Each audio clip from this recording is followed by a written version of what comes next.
de la guía de, ¿cómo se llama? De la guía de la interactiva, ¿no? Ya hicimos geografía, Yo creo historia. que ya.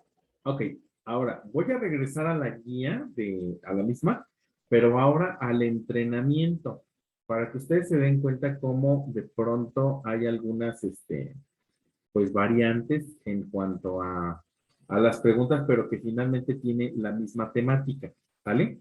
Entonces es importante que ustedes lo puedan ver.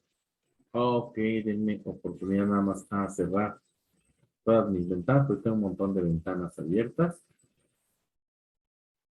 y poder empezar la reunión del día de hoy. Sobre todo para que cuando les comparta mi pantalla, puedan ustedes, ay, déjenme cerrarlo tantito, puedan ustedes verlo. Aquí está. Ok. A ver, quiero ver si ustedes ahí pueden ver, déjenme ver si pueden ver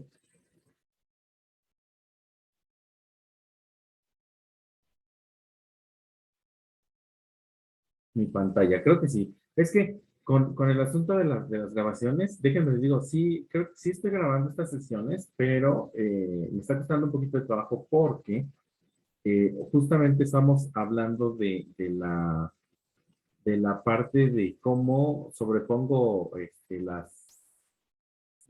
las diferentes aplicaciones. Pues estoy en Zoom y estoy en Meet al mismo tiempo. Por eso es que me cuesta un poquito más de trabajo. No estoy habituado como antes a poderlos guiar. Bien, entonces vamos al entrenamiento y van a ver aquí que tenemos las siguientes preguntas.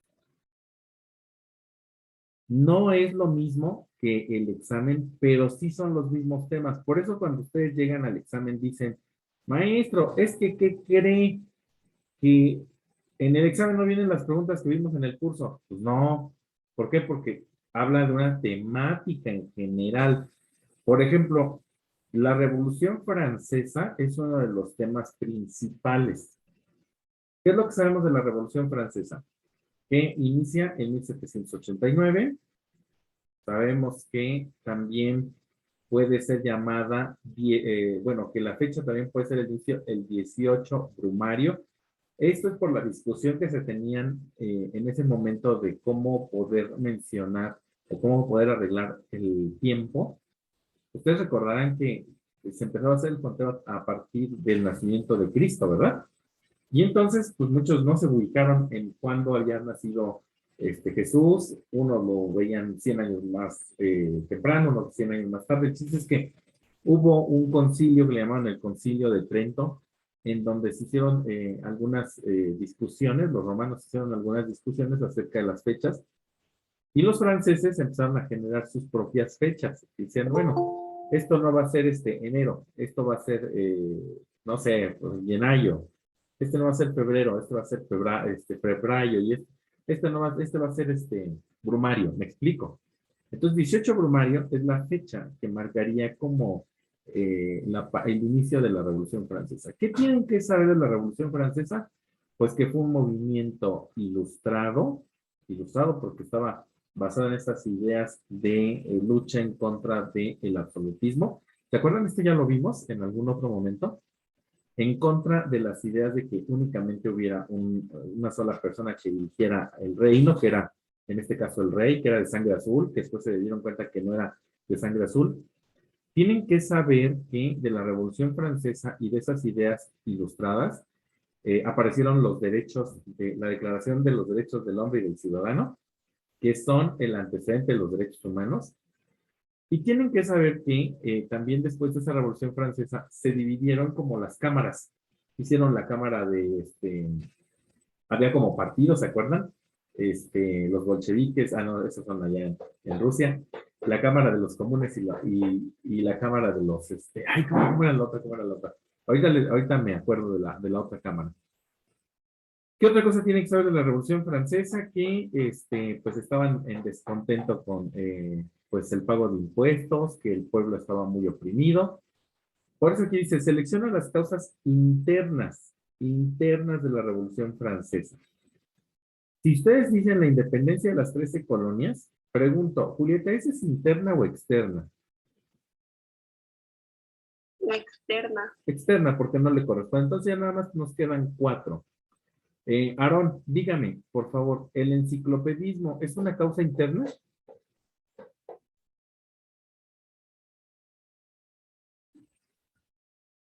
Piensen un poquito. ¿El enciclopedismo es una causa interna? ¿Qué? Enciclopedismo. ¿Qué es el enciclopedismo, Ángel? Para empezar, ¿no? Por favor, ¿me explica? Ok, perfecto. Vale, ¿sabes lo que es la enciclopedia? Sí, viene mucha información.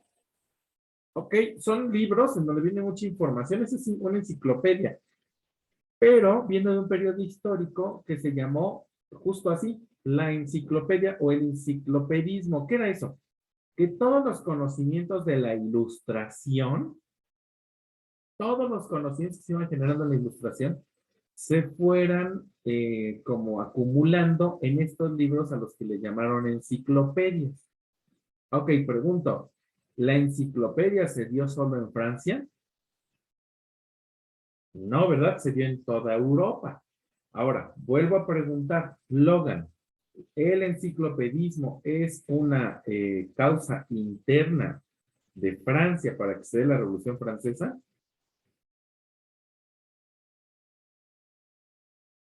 Sí, no, profe.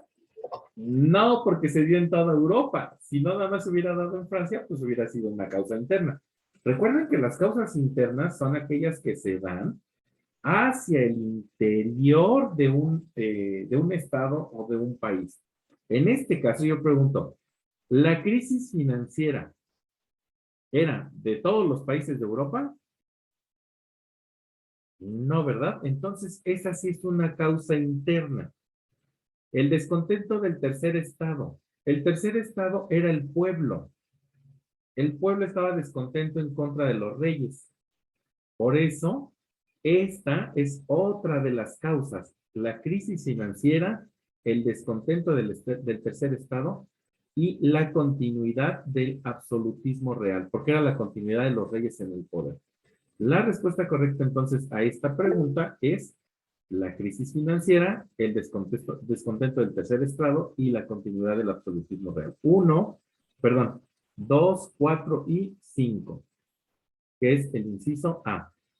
En el caso de lo que tú me estás diciendo, Ángel, a ver, abre tu micrófono y dime cómo, como en el caso de Rusia, ¿cómo? Sí, por eso. Es que yo hasta donde sé, la Revolución Rusa no afectó mucho al resto de los países de Europa, según a como yo me había quedado. Entonces sería una causa interna, porque solo pasó en Rusia, ¿no? Ok, perfecto. Las causas de la Revolución Rusa. Ok, aquí acabas entonces de decir lo que sucedió en Rusia en ese momento tiene que ver, por ejemplo, fíjate bien, ¿eh? Causa interna de la Revolución Rusa, el zar Nicolás II declara que todos los ciudadanos tienen que pagar más impuestos. Pregunto, ¿en dónde declaró el zar Nicolás II que se debían de pagar impuestos? ¿En Europa? Pues no, porque el zar era ruso, entonces es una causa interna de la Revolución Rusa.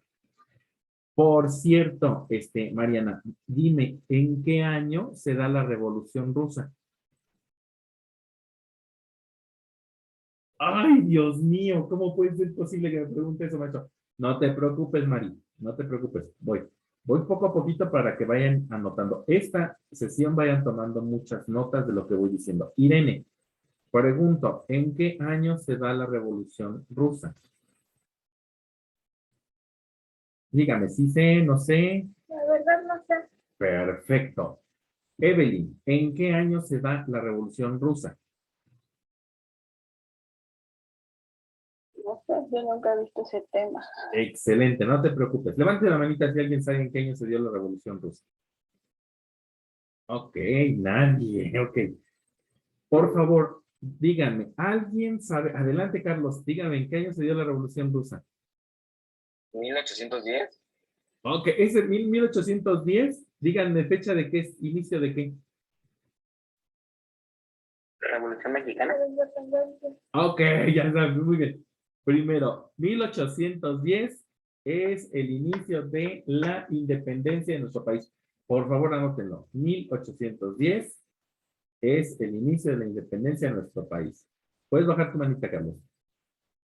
1910, Ángel, ¿qué es fecha de qué inicio? ¿Qué inicia ahí? Independencia de nuestro país. ¿La Profe, independencia? ¿qué perdón, me equivoqué, ¿no es 1917? Ah, perfecto, Carlos. Ahora sí, ahora sí. Entonces pongan 1917. Esa es la fecha de la Revolución Rusa. ¿Cómo vamos a acordarnos de cuándo inicia la Revolución Rusa? Por un hecho histórico importante, la Primera Guerra Mundial. ¿Sale? ¿Quién me levantó la manita? Yo, perdón, es que iba a decir que también nos podemos acordar por la Constitución Política Mexicana, ¿no? Ok, también. Perfecto.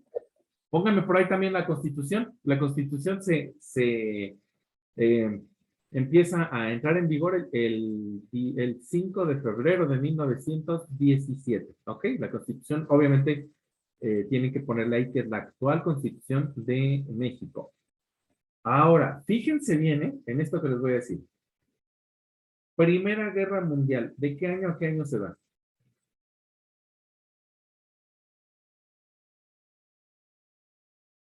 1914 a 1918. Del 14 al 18. Muy bien, Evelyn. Ok. Anoten esas fechas porque esas sí se las preguntan. Del 14 al 18 viene la Primera Guerra Mundial. Y la Revolución Rusa, sabemos que se da en 1917 porque justamente Rusia entró a la Primera Guerra Mundial y sale de la Primera Guerra Mundial porque empieza la Revolución Rusa. ¿Me explico? Tienen que salir del conflicto armado, hacen un pacto con los alemanes. Dime, Irene. ¿Qué me repetiste bien, era?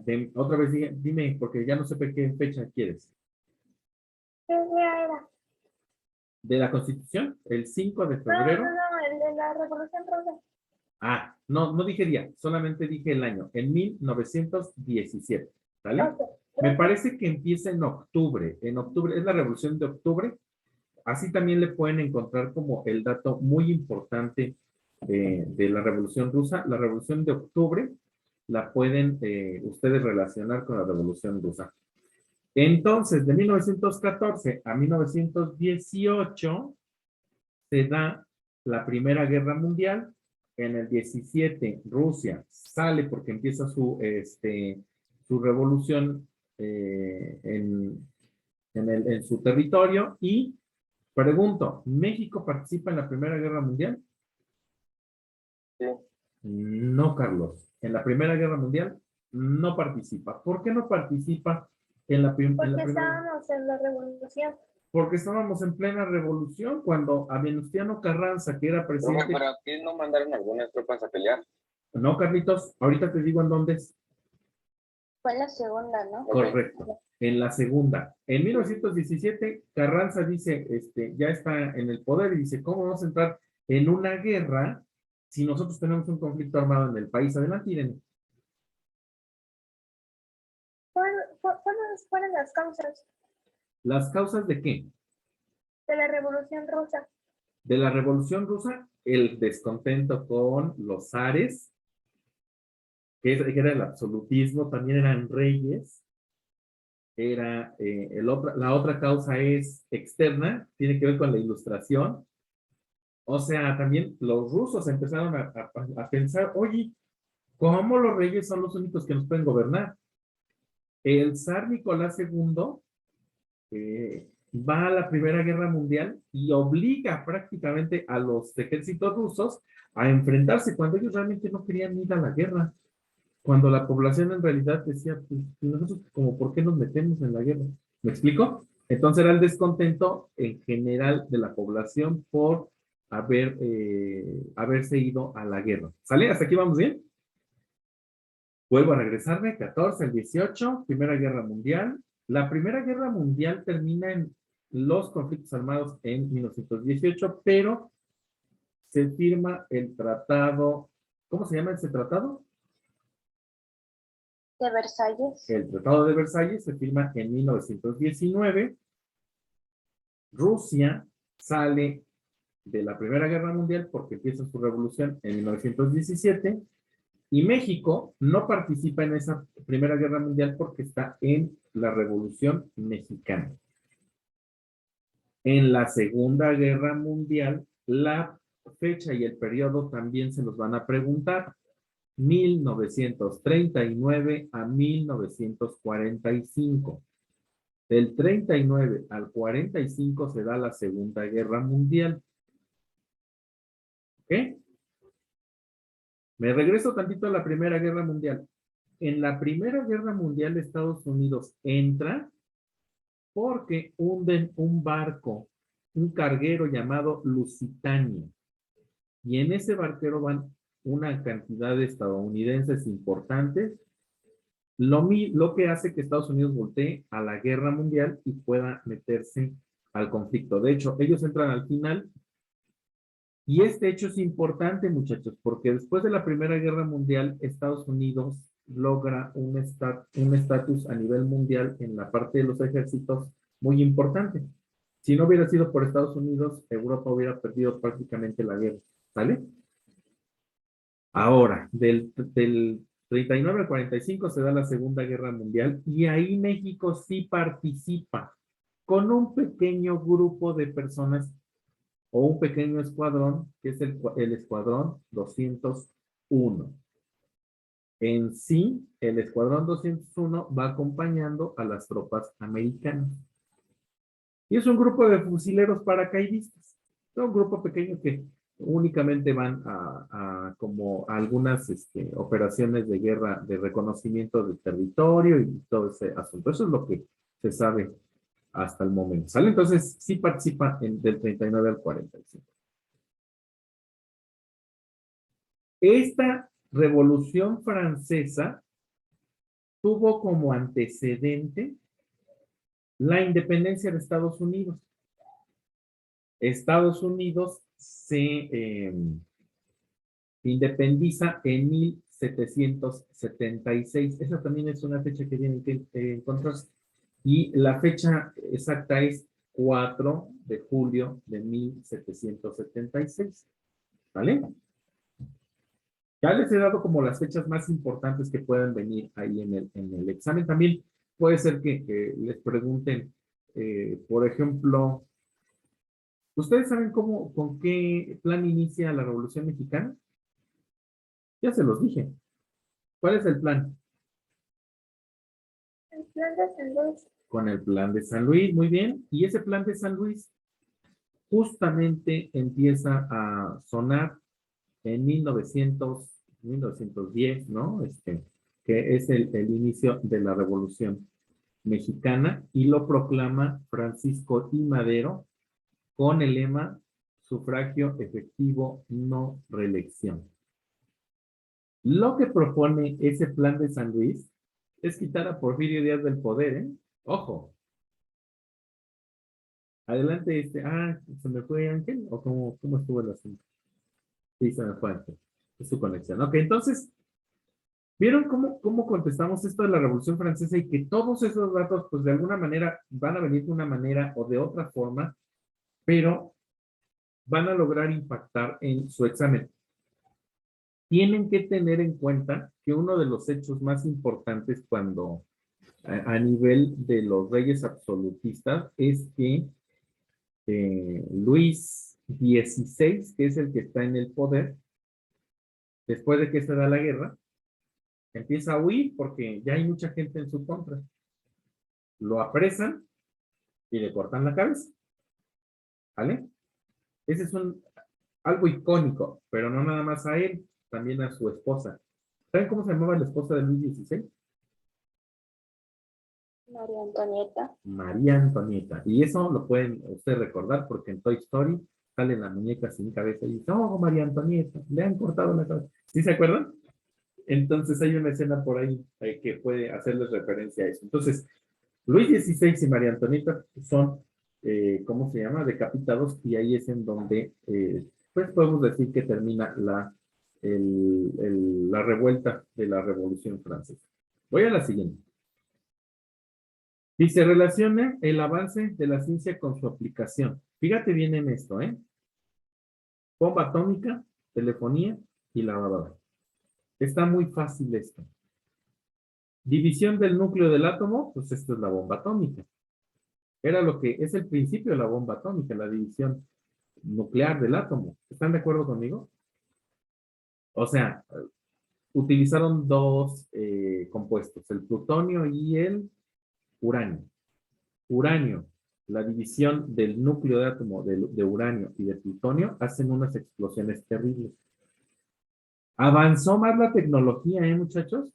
Porque también buscaron una bomba que en vez de dividir núcleos de átomos de algún compuesto, fisionara o fusionara átomos, como en el caso de las explosiones del Sol, lo que le llaman la bomba de hidrógeno, que es una reproducción de una explosión solar.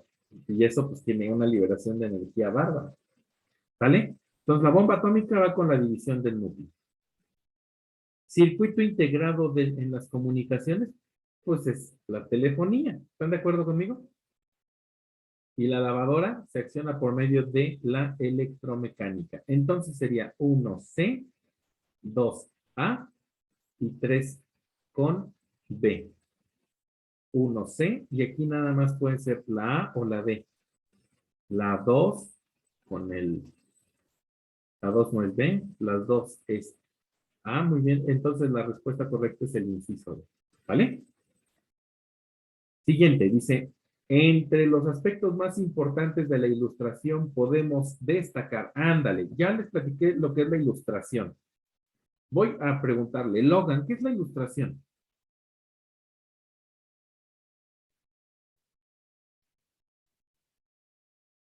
¿Y por qué yo? Dice Logan. ¿Y por qué yo? Sale Logan. ¿Qué es la ilustración?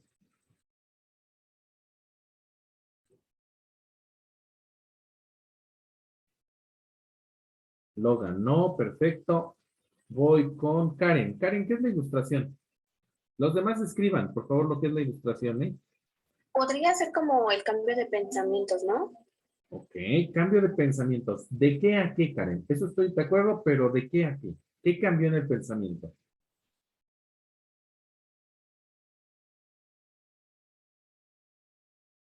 No me acuerdo.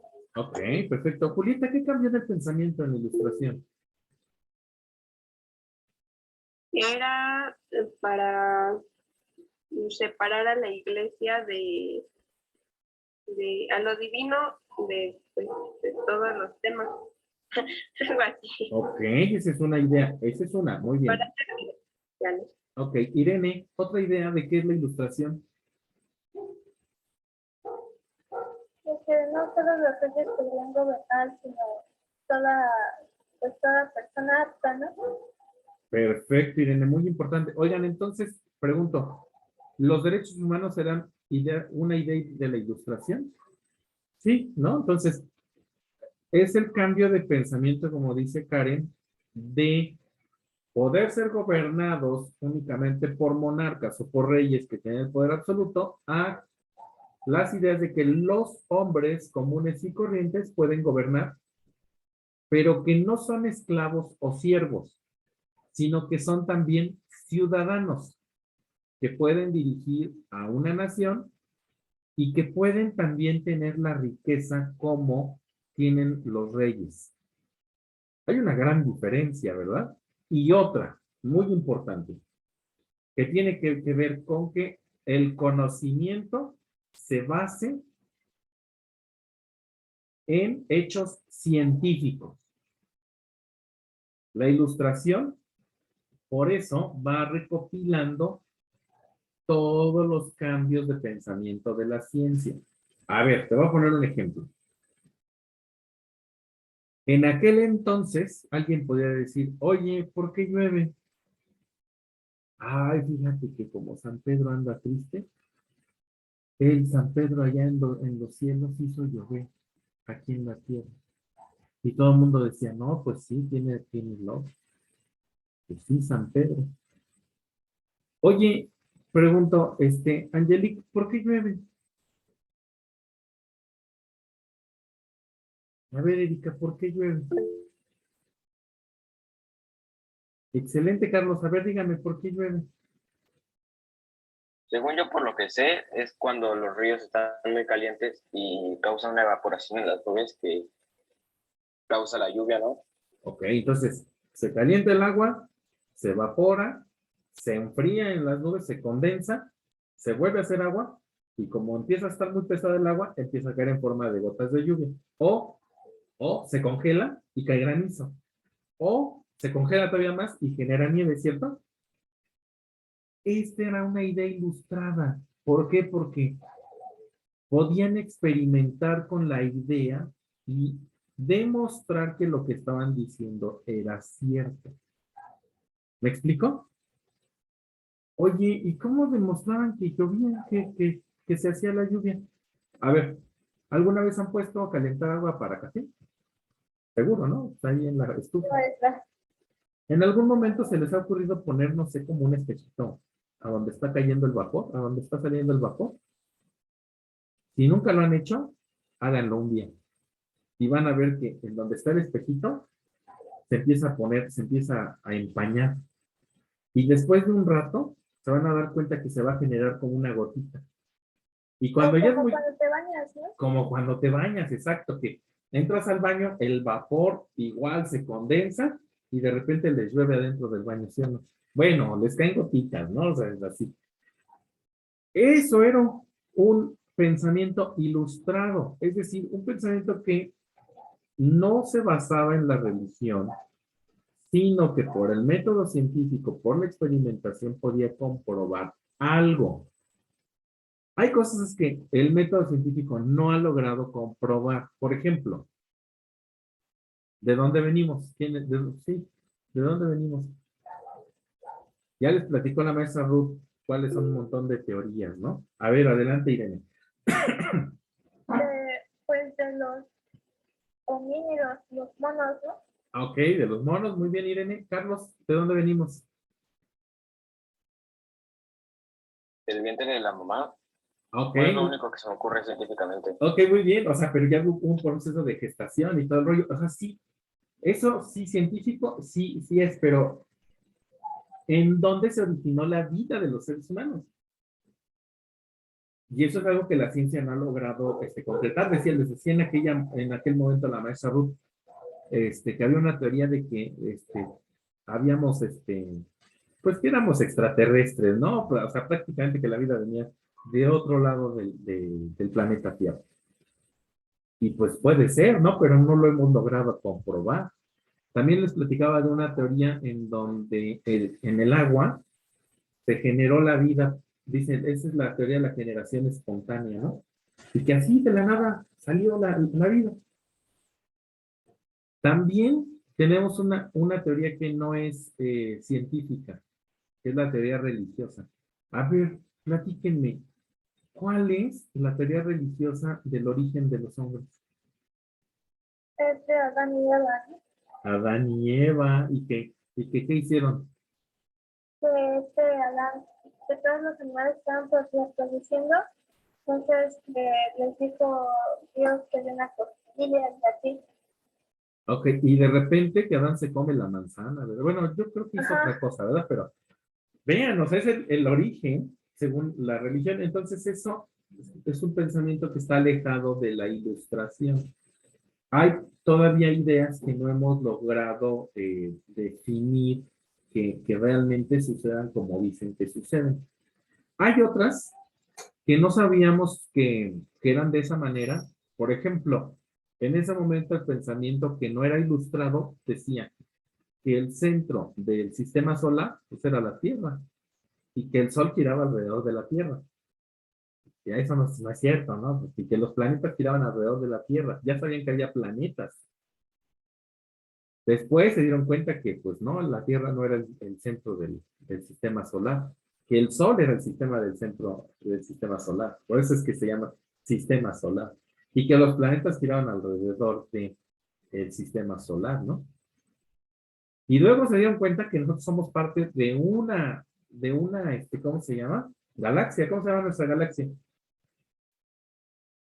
Vía Láctea. La Vía Láctea. Y también después, con el tiempo, no en este momento, sino en otro momento de la historia, nos dimos cuenta que no éramos la única galaxia, que había más galaxias.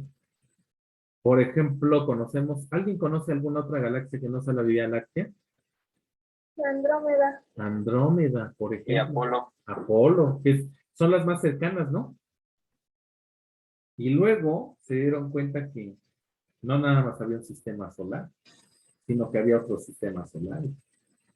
Y que había nebulosas, y que había hoyos negros, y que había gusanos. Vean nada más todo lo que hemos visto. Pero todo esto que les estoy diciendo no es una teoría. Podría haber alguien. Enviaron un telescopio en los 50, que es el telescopio Hubble, que fue mandando imágenes de todos estos lugares en el espacio. Viajó más de 30 años ese telescopio y por eso es que sabemos todo eso. Y también el telescopio pudo registrar el asunto de un planeta muy parecido a la Tierra, con todas las características. Entonces, si se dan cuenta, la ilustración en esa época era poder volver a modificar las ideas de manera que fueran demostradas científicamente. Hoy tenemos un gran avance en ese sentido, pero de pronto alguien pregunta, oigan, ¿y si el sistema solar solo fuera otro átomo más? Porque si ustedes se dan cuenta, sí están constituidos los átomos, ¿no? Otra vez Ángel, perdón. Que hoy en día me sigo preguntando para qué sirve la estación espacial rusa.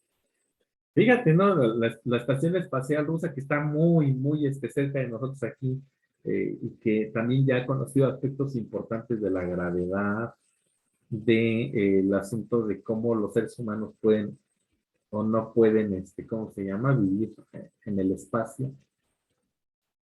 ¿Se imaginan que alguno de nosotros hubiera llegado en una cápsula aquí a este planeta? O sea que de otro lado, por salvarnos de otro planeta, en otro espacio, hubiéramos llegado a este planeta de no sé dónde, ¿no? Entonces, bueno, pues... Pues de hecho, profe, Dime, Carlos. que de hecho, en vez de así de la teoría religiosa, de que nos trajo Jesús y todo eso, en vez de que nos trajera Jesús, nos trajo, nos vinimos de otro mundo, por eso hemos evolucionado así tan rápido. Y además, Carlos, ¿no? Que tú vas a decir, piensen, por ejemplo, si yo les dijera que más o menos en los años 50 ya existían, por ejemplo, los 50, 60, ya existían los teléfonos celulares, ¿me creían? O sea, ¿cómo es que el desarrollo de la ciencia militar permitió que, por ejemplo, pudieran experimentar y que luego lo conociéramos, ¿no? Adelante, Carlos. Y hasta posiblemente ya hayan estado probando con personas humanas las máquinas del futuro. También, ¿no? Por ejemplo, hay un relato de la Primera Guerra Mundial, en donde ya ven que hay centros energéticos en la Tierra, ¿no? Por ejemplo, el Triángulo de las Bermudas, que se supone que hay un nivel de energía que se genera ahí en la Tierra, ¿no? Y que dice que los aparatos electromagnéticos que pasan por ahí desaparecen, ¿no? Sí, sí saben de esas historias, ¿no? Entonces, igual, por ejemplo, en el desierto, en la zona del silencio, ahí en Chihuahua o en otros lados que hay zonas como esa. Bueno, pues hay un relato de un barco, de un carguero militar que entra por la zona del Triángulo de las Bermudas y de pronto se pierde en el tiempo, regresa a un lugar diferente en un espacio diferente, en una época diferente, ¿no? Digo, nosotros en ese momento cuando nos lo planteaban hace 20 años decíamos, ay, ¿cómo crees, no? Después viene Albert Einstein y habla de la teoría de la relatividad, habla de los universos paralelos, es todo eso que ven ustedes un poco de manera más como divertida en los Avengers, ¿no? Universos paralelos y que pues hagan de cuenta que tal cual, ¿no? Ya está explicado por la parte de la física. Y bueno, pues los aspectos importantes tienen que ver con que podamos definir y podamos identificar cuáles son los que nos permiten avanzar, por ejemplo, en un examen, ¿no? Vamos a ver si es cierto, ¿eh? Vamos a ver si podemos. A ver, dime, Julieta, el inciso A corresponde a los aspectos importantes de la ilustración y por qué. No, ¿Por qué? porque está diciendo que los reyes otra vez están como en el derecho divino y justamente la ilustración es lo que quiere eliminar. Ok, entonces esa no. Perfecto. Alexander, dime, el segundo, el inciso B es parte de los aspectos más importantes de la ilustración. Sí, no. Sí, ¿por qué, Alexander? Pues es de la naturaleza.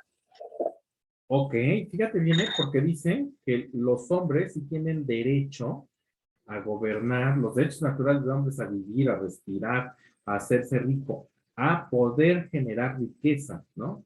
Y eso lo aplicaron los burgueses, porque en ese momento yo les platicaba que se hicieron más ricos que los propios reyes. Ok, bien.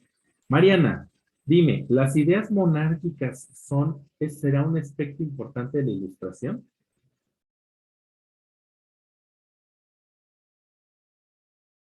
Creo que no. No, claro que no. ¿Por qué? Porque pues, ya no querían monarcas, justamente, No. ¿no? Muy bien, Marianita. Y finalmente, Irene, dime, ¿la renovación de las ideas religiosas es un aspecto importante de la ilustración? No, Ok, ¿vieron cómo, se dieron cuenta cómo pudimos, a través de esta plática, cuando ya les hablen de la ilustración, ustedes van a entender cualquier pregunta que les hagan acerca de ilustración, porque ustedes van a decir, se trata de este movimiento en donde la ciencia está por encima de los pensamientos de los reyes o del pensamiento divino. Y entonces van a poder responder todo ese tipo de preguntas. Tipo de economía que impulsó los descubrimientos geográficos del siglo XV y XVI. ¿Alguien sabe la respuesta de esta pregunta? Tipo de economía que impulsó los descubrimientos geográficos del siglo XV y XVI. Adelante, Carlos, ¿tú sabes la respuesta o era de hace ratito? Sí, ya le bajaste la mano. Ok, vamos a ver. Vale. ¿Es la B, profe? Es la B. Feudal, no. No es la B. Vale, adelante, dime. ¿Cuál te piensas que es y no es la feudal? yo me acuerdo que en esos tiempos la agricultura y la minería estaban como en su economía, ¿no? Sí, vale, pero, ojo, estaba en el auge la agricultura y la minería, pero por algo. Tú, por ejemplo, podías extraer oro de la mina, pero necesitabas venderlo, necesitabas distribuirlo, necesitabas intercambiarlo, porque si no, entonces no era negocio. Igual podías producir un montón de plátano y pues sí, ya tengo aquí un montón de plátano en la hacienda, están consumiendo todos los de aquí alrededor, pero necesitabas que. Vender las cosas sería mercantil. Así es, porque eso es lo que provocó que España, que Portugal, que Francia, que Inglaterra empezaban a explorar. Ellos, por ejemplo, no podían pasar por la ruta de las especies hacia lo que era África, Asia. Y entonces ellos decían, bueno, pues si no podemos pasar por esos países, pues vamos a ver si por el mar lo podemos rodear, ¿no? Pero acuérdense que en ese momento todavía se pensaba que la Tierra era cuadrada y que si te quedabas en una orilla, pues te caías, ¿no? Entonces, esta economía que impulsó los descubrimientos es una economía mercantil. No puede ser economía artesanal porque la economía Profe, artesanal es cuando, dime, ¿qué no decían que esta tierra era plana? plana y cuadrada o rectangular, como, o sea, de las dos cosas, ¿no? De las dos formas. La economía artesanal es esa que se hace en los tallercitos de uno en uno, y yo no creo que eso, ¿no? Impulsara los descubrimientos geográficos. Si, por ejemplo, aquí hacemos nuestra propia ropa, pues yo no creo que necesitáramos salir para poder descubrir algo más, ¿no? O la economía feudal tampoco tenía que ver con estos grandes intercambios. Yo no sé si se acuerdan que les puse como el castillo del feudo, y adentro del feudo era donde sembraban y todo, pero para el consumo del interior. Y realmente los que tuvieron un montón de ganancias fueron los burgos, los burgueses, que eran los que estaban afuera de los feudos y que eran los que hacían el comercio. Aquí es donde empieza la economía mercantilista. Igual, la parte agraria ya les expliqué por qué no puede ser la respuesta correcta. Entonces, vayan tomando los elementitos para que puedan ir contestando esas preguntas. Ok, dice, selecciona 3 acciones realizadas por Porfirio Díaz que favorecieron el crecimiento de la industria. El porfiriato es también una de las épocas tan importantes que van a ver ustedes en el examen. Algo que no puede faltar en el porfiriato es los ferrocarriles. Eso es algo súper básico, muchachos, que tienen ustedes que considerar. La expansión del ferrocarril fue algo fundamental en la época de Porfirio Díaz, ¿sale? También empezó la introducción de la electricidad. Entonces ya tenemos 1 y 3. Porfirio Díaz no fomentó el sindicalismo. Lo que menos quería era que los trabajadores se levantaran en armas y dejaran de producir en nuestro país. El presidente Díaz era duro, era muy duro. Su lema era amor, orden, bueno, más bien el lema de Porfirio Díaz era orden y progreso. Adelante, Irene. Entonces el porfiriato no fue tan malo. El porfiriato en el plano económico no fue malo. Lo que fue malo fue el cómo lograron tener esa economía, Irene. Te explico rápidamente. 3 cosas importantes que deben de saber del porfiriato. Porfirio Díaz no es un villano, no es un héroe tampoco, es una persona común y corriente que llegó a ser presidente de la República, oaxaqueño, muy necio, igual que Benito Juárez, que también era necio, muy necio también oaxaqueño. Y lo que sucedió es que don Porfirio se basó en la hacienda para poder producir en el plano agrario, poder intercambiar, vender con Estados Unidos. Eso le dio muchísima economía a nuestro país, porque los productos eran importados, exportados a Estados Unidos, a Francia, pero en las haciendas, muchachos, eran como si estuvieran en un feudo. Había un señor feudal, bueno, había un capataz, que era el dueño o el terrateniente de toda la hacienda. Adelante, Erika. Erika, ¿levantaste tu manita?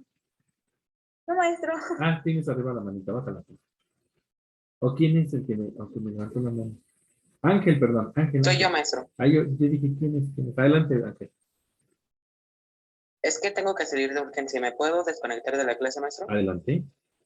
Y en ese hacienda, con ese señor feudal, a las personas más pobres les decían, llegaban como muchos federales y los empezaban a empujar hasta que llegaba el tren y todos los subían, ahí viene la bola, la bola, y todos, pum, pum, empezaban a aventar a toda la gente hasta que los subían a los trenes, a los más pobres. Llegaban a los trenes y los trenes pues se iban y los donos no se detenían. Y esos trenes llegaban a las haciendas, por ejemplo, a Yucatán. Y en Yucatán llegaban estas personas que eran muy pobres y le decían, no te preocupes, te vamos a dar trabajo. Pero llegaban a las haciendas y lo primero que hacían era venderles la ropa del uniforme que iban a ocupar. Y también les vendían la primera comida que iban a tener dentro de la hacienda. Entonces el trabajador, cuando llegaba a la hacienda ya debía 3, 4 pesos. Y entonces no te preocupes, tú con tu trabajo nos vas pagando. Entonces iba al campo y empezaba a trabajar la tierra. Y resulta que al final de la semana le pagaban 40 centavos o 50 centavos. Pero él ya debía 3 pesos. Y la comida de la siguiente semana ya no debía. Era una especie de esclavitud la que se vivía, porque los trabajadores tenían que comprar adentro de la hacienda en un lugar que le llamaban la tienda de raya. Era una tienda que estaba dentro de la hacienda y que hacía que los trabajadores se endeudaran de por vida y que no pudieran abandonar las haciendas. Los trabajadores que intentaban abandonar las haciendas, los mataban y los colgaban en los caminos rurales para que los que intentaran hacer lo mismo, pues se desistieran de eso. ¿Vale? Voy a hablarles un poquito del porfiriato.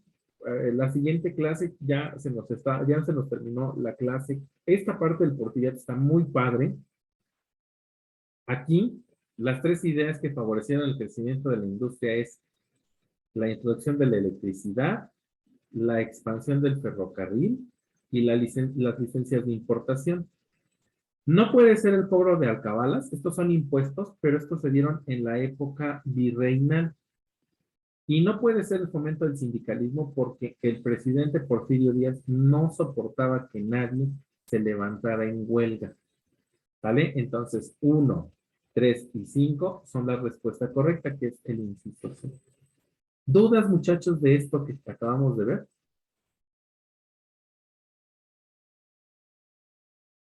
No. Ok. Antes de que nos vayamos, porque hace mucho que no les pregunto. Levanten la manita 2 o 3 personas que, por favor, me digan cómo se van de esta sesión. Porque ahora los vi muy apagados, ¿eh? Las diferentes, entonces como que esta semana como que fue de mucha flojera.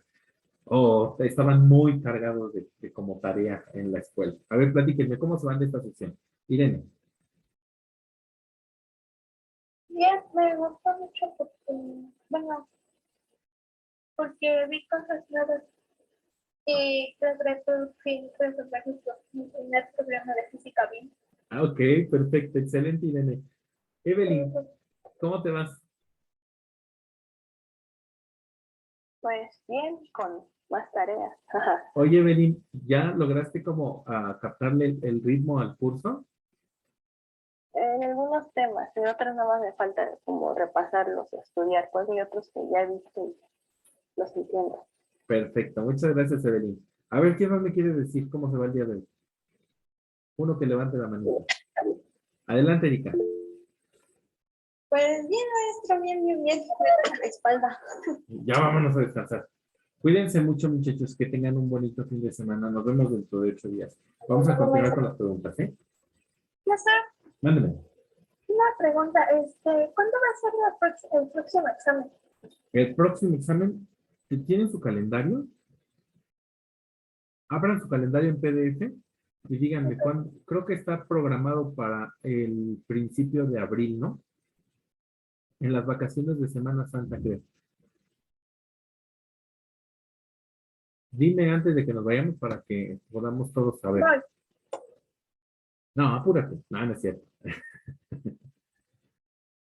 Consigné para febrero. Ah, en febrero. ¿Qué fecha es Vale. Dice el 11 de febrero. Y dice que... Ah, no, es el 5 de febrero, porque puso que ahí dice el 5 de febrero la sección. Ah, ok, entonces la siguiente semana vamos a tener nada más examen, ¿no? Pero es que no sé por qué dice C11. pero está ahí en el 5 de febrero. Yo casi creo que sí va a ser así como dices tú.